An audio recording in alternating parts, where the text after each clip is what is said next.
आदरणीय मेरे प्रिय दोस्तों और भक्तों, क्या आप जानते हैं कि संतान सप्तमी का क्या महात्म्य है? मैं आपको बताता हूँ।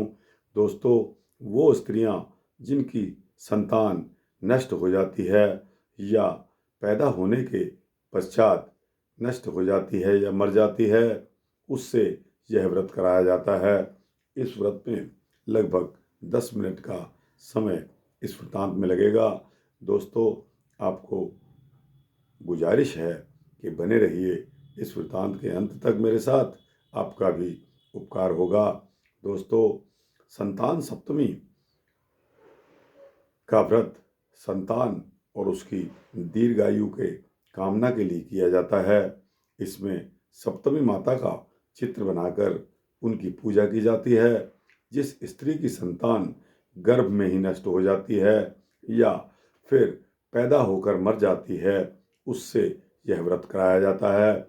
7 विवाहित स्त्रियां नष्ट संतान वाली स्त्री पर जल डालती हैं और सूरज, चंद्रमा और सभी देवी देवताओं से प्रार्थना की जाती है कि इसकी संतान की रक्षा करें।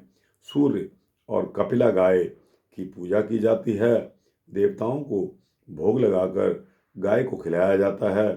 तब तब व्रती स्त्री स्वयं भोजन करती है।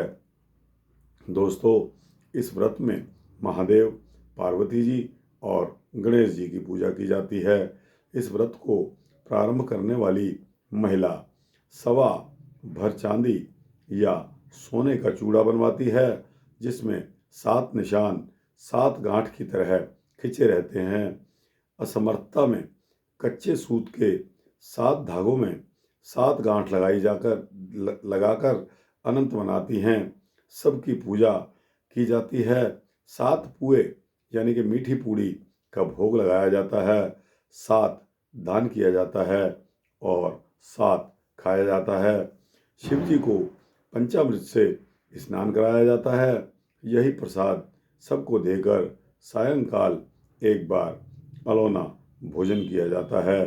पूजा पर से अनंत को उठाकर पाह में बांध लिया जाता है। यह व्रत मुनि गर्ग ने मृतवत्सा देवकी को बताया था, जिसके करने से दीर्घजीवी कृष्ण का जन्म हुआ। दोस्तों, कहीं कहीं पर यह व्रत भाद्र शुद्ध सप्तमी को मनाया जाता है। दोस्तों, गर्ग ऋषि ने देवकी को यह व्रत करने के लिए कहा था, जिसके प्रभाव से श्री कृष्ण जीवित बचे और उनके कंस द्वारा मारे गए 7 पुत्र भी जीवित हो गए। दोस्तों, यह इस व्रत का ही प्रभाव था।